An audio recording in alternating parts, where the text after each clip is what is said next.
El día de hoy vamos a repasar lo que es la ley de Faraday. Dice así: siempre que exista un movimiento relativo entre un conductor y un campo magnético, aparecerá en los extremos del conductor una diferencia de potencial o fuerza electromotriz inducida. ¿A qué se refiere esto? Se refiere que, por ejemplo, cuando nosotros tenemos esta bobina y tenemos aquí de un galvanómetro, esta bobina va a recibir una fuerza, una inducción electromagnética. Por lo tanto, en sus terminales, tanto en esta terminal como en esta terminal, se va a registrar un voltaje por medio de este instrumento. ¿Qué es lo que sucede? Cuando se introduce un imán con una determinada velocidad, la aguja, esta aguja roja, se puede mover, se va a la derecha. Va a registrar un voltaje positivo. Pero cuando nosotros sacamos el imán con una cierta velocidad, entonces ahora la aguja ya no va a ir a la derecha, sino va a registrar un voltaje negativo. Bien, para esto tenemos esta ecuación, donde se dice que, de hecho es el modelo matemático de la ley de Faraday, donde dice que la fuerza electromotriz inducida, o también llamada FEM, fuerza electromotriz inducida, va a ser igual al producto de la intensidad del campo magnético del imán por la longitud del imán y la velocidad a la cual se mueve este imán. Muy bien. Vamos a ver las unidades.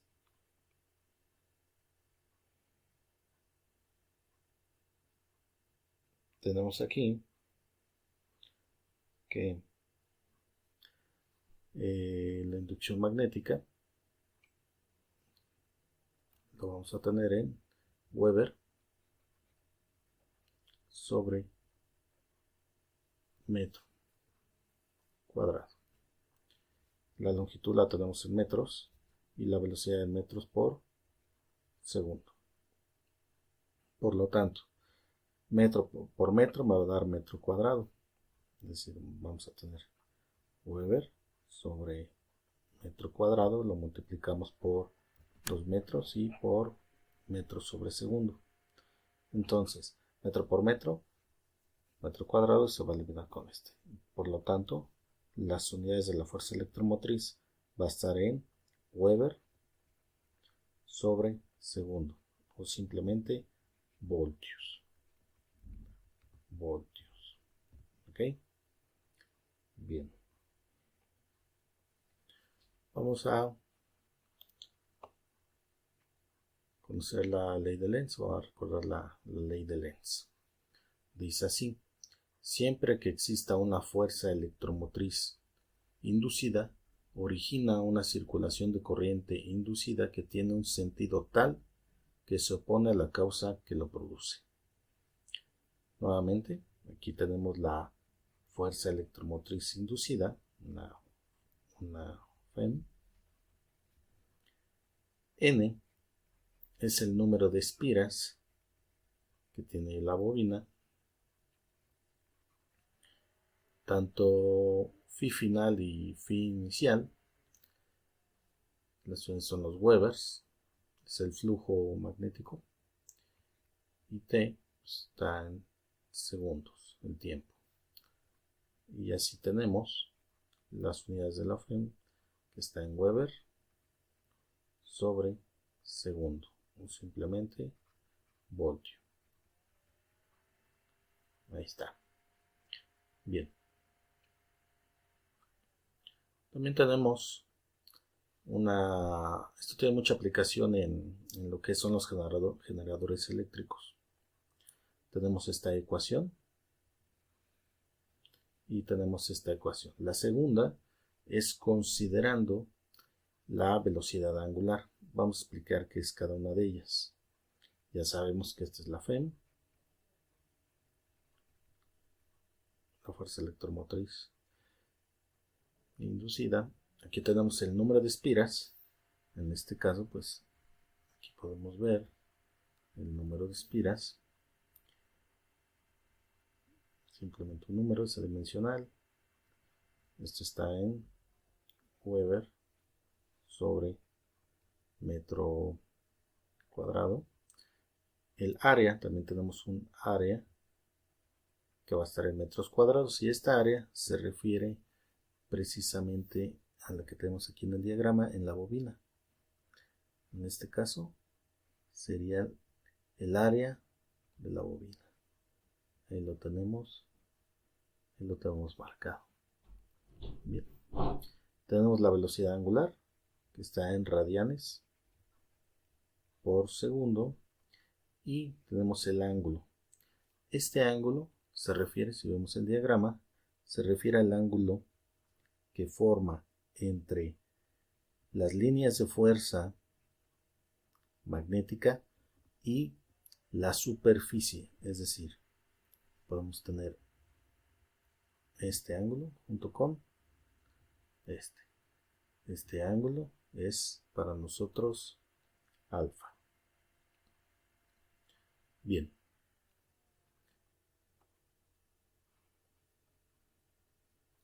vamos a hacer un primer ejercicio para ilustrar fácilmente lo que nos quiere decir. Dice: una barra de cobre de 30 centímetros de longitud es perpendicular a un campo magnético de inducción de 0.8 teslas y se mueve dentro del campo con una velocidad de 50 centímetros por segundo. Hallar la fuerza electromotriz inducida en la barra.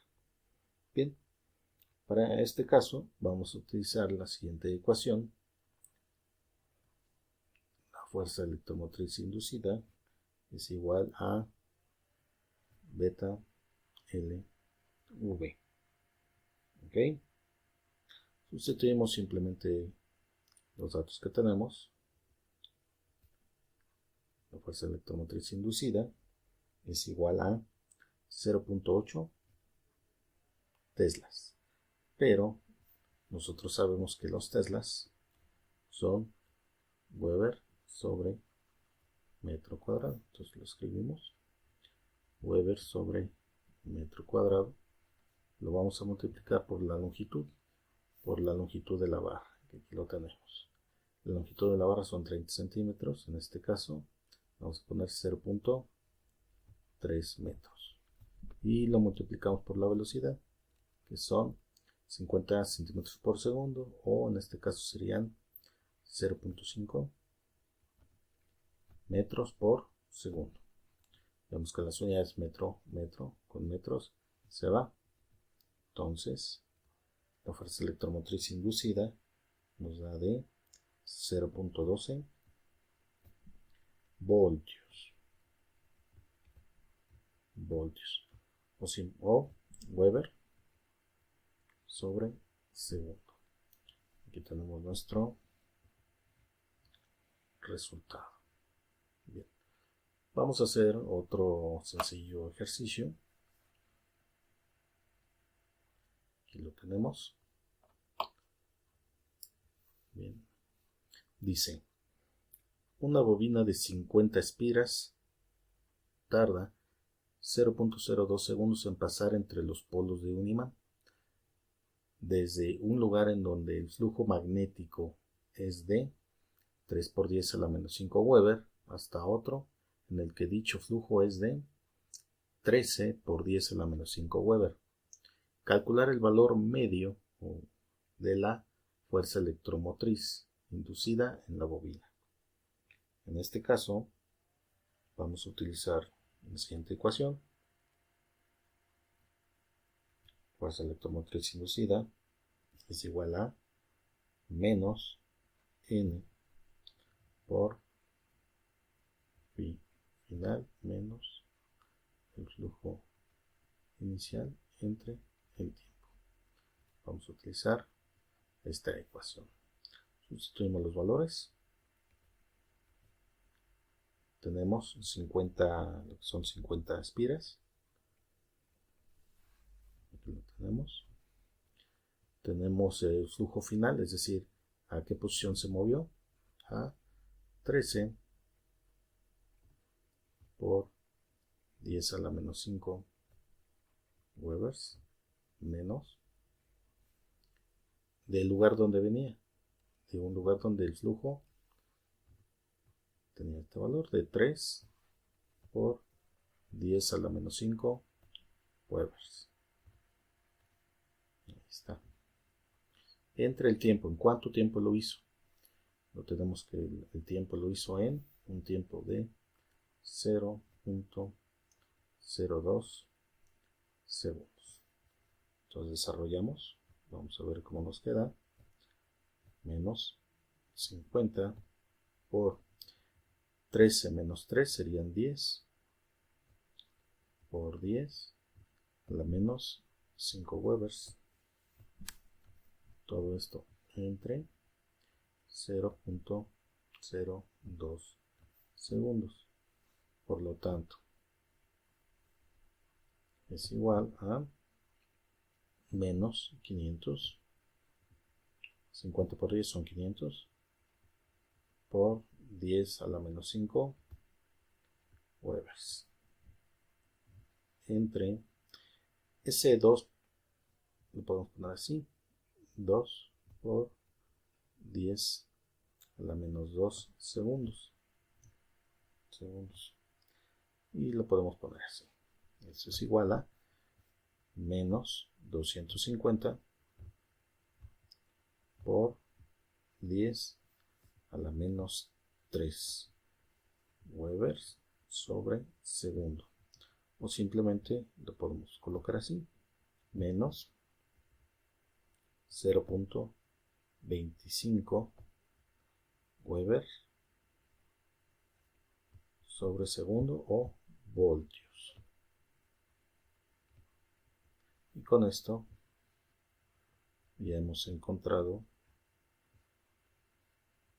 la fuerza electromotriz inducida. Vamos a ahora hacer un tercer ejemplo.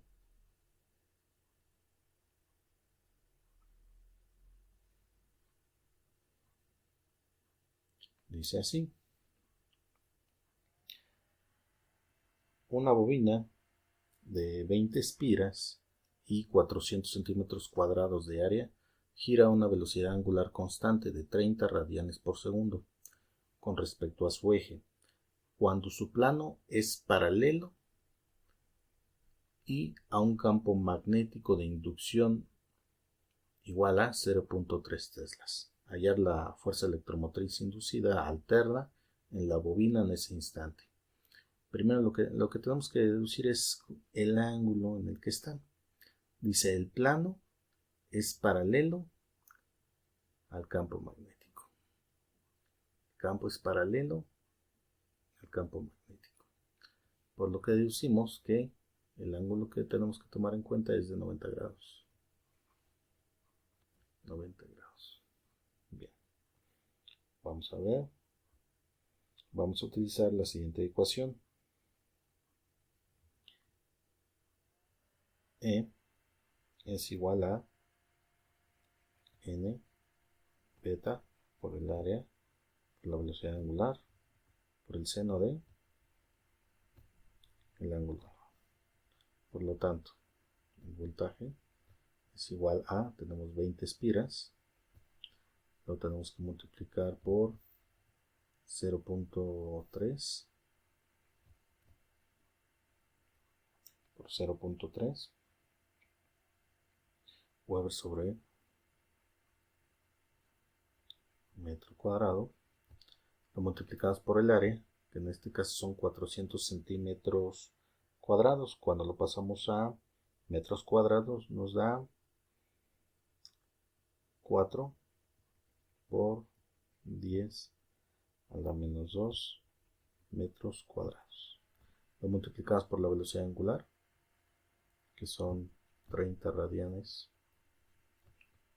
por segundo. Y por último, lo multiplicamos por el seno de 90 grados. Sabemos que el seno de 90 grados es 1. Por lo tanto, el voltaje o la fuerza electromotriz inducida en la bobina va a ser igual a 7.2 voltios o Weber sobre segundo. Y aquí ya tenemos nuestro resultado.